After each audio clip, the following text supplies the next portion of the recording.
আসসালামু আলাইকুম। এটা হচ্ছে লামা একটা রিসর্ট। এই রিসর্টটা আপনাদেরকে আমরা গিয়েছিলাম। আপনাদের ঘুরে দেখানোর চেষ্টা করব যে আসলে এইটার আশেপাশে কি আছে। এই রিসর্টে ৩টা, একটা, ২টা, ৪টা রুম আছে। মানে এই রিসর্টে ৪টা থাকার মতো স্পেস আছে। এরকম ছোট্ট, ছোট্ট ৪টা স্পেস আছে। রাত রাতে থাকতে পারবেন, নিরাপত্তা কোনো সমস্যা নেই। আমরা গিয়েছিলাম এই রিসর্টে এবং ওই পাশে একটা দেখতেছেন যে বড় পাহাড়, ওইখানে পাহাড়ও একটা রিসর্ট আছে।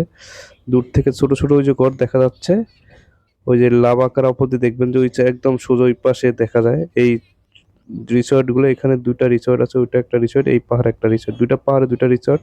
এবং এত উপরে পাশে নদী দেখতে পাবেন, ওই যে নদী দেখা যায়, নদী বয়ে গেছে ওই যে নিচে, একদম নিচে দেখা যায় ওই যে এই নদী মানে পাশে নদী, মানে এই দুই পাশে পাহাড় আর মাঝখান দিয়ে নদী বয়ে গেছে। এটাই এই রিসর্টটাতে আমরা গিয়েছিলাম। মানে সকাল ফার্স্ট টাইম গিয়েছিলাম, গিয়ে এখানে ছিলাম। যাইতে ১-১.৫ ঘন্টা সময় লাগছে, ১ ঘন্টার মতো সময় লাগছে যাইতে। এটা আপনার লামা বলা হয়। আমরা আবার লামা থেকে আলীকদমে গিয়েছিলাম পাহাড়ি গুহা দেখতে। এটাও আপনাদের কাছে ভিডিওটা নিয়ে আসবো আমরা। এই ভিডিওটা দেখাবো আপনাদেরকে। এটা এত সুন্দর একটা দৃশ্য। এটা ওই যে আমার বন্ধু, ওই যে মালেক সাহেব এখন আসছেন, মানে ব্যাগ নিয়ে তার রুমে যাবেন। দেখছেন ছোট ছোট রুমগুলো, সবগুলো ছোট ছোট রুম। এরকম 4টা রুম আছে, এরকম 4টা আলাদা আলাদা জায়গায় দেওয়া আছে। আমরা একটার ভিতরে গিয়ে বসছি, ওখানে খাওয়ার ব্যবস্থা এবং দোকান আছে, মানে সব কিছুর ব্যবস্থাই আছে ওখানে। যা যা প্রয়োজন রিসোর্টে আগে অর্ডার দেন, ওরা নিয়ে নিয়ে আসবে। ওই একটা ওই একটা এরকম প্রতিটা জায়গায় এরকম রুম রুম করে দেওয়া আছে। এই যে একটা রুম, বুঝছেন, অনেকগুলো। ওই যে একটা রুম, টয়লেট, পানি, সব ব্যবস্থাই করা আছে এখানে এই রিসর্টে।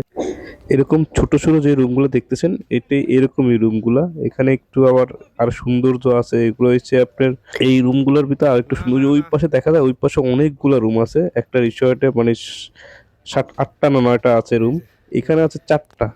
মানে এই রিসর্টের 4টা, ওই পাশে আছে। এই যে প্রতিটা রুমই ওরা সেফটি হিসাবে আকারে ইউজ করেন এবং আমরা সেফটি আছে, সব ধরনের নিরাপত্তা ওরা দিবে বলছে। আমি ডিটেল জিজ্ঞাসা করছি। এটা আমার এক ভাইয়ের বন্ধু, ফ্রেন্ড আছে, ওনার দেওয়া এই রিসর্টের ওনারা নিয়ন্ত্রণে। 2টা রিসর্ট আছে ওনাদের। পাহাড়ের উপরে এরকম ছোট ছোট ঘর আছে। সবাই আসেন, থাকেন, রাতও থাকা যায়, কোনো সমস্যা নেই। পরিবেশও ভালো, নিরাপত্তা আছে, কোনো ধরনের কাপচাপ নাই, মানে কোনো ধরনের, মানে ওই পাশে দেখতেছেন যে একদম দেখা যায় অনেকগুলা। এটা আমি দেখানোর চেষ্টা করছি। ওইটা একটা রিসর্ট, এখান থেকে ওইখানে একটা রিসর্ট আমরা গিয়েছি। মানে আমাদের রিসর্টটা এটা বন্ধুর, ওই পাশে একটা রিসর্ট আছে, ওটা আরেকজনের। এই পরিবেশটা দেখলাম না অবাক, মানে ওখানে এসে একটু শীতকালে বেটার। গরমের সময় তো প্রচুর গরম, মানে এত পরিমাণ গরম পড়তেছে রোদের। ওই রোদে আপনার তাপমাত্রা এত বেশি যে ওখানে এত উপরে তো আপনার মানে বেশি গরম পড়ে তখন। অবস্থা খারাপ। সবাই ভালো থাকবেন, সুস্থ থাকবেন। আসসালামু আলাইকুম, আল্লাহ হাফেজ। আজকের জন্য বিদায় নিচ্ছি।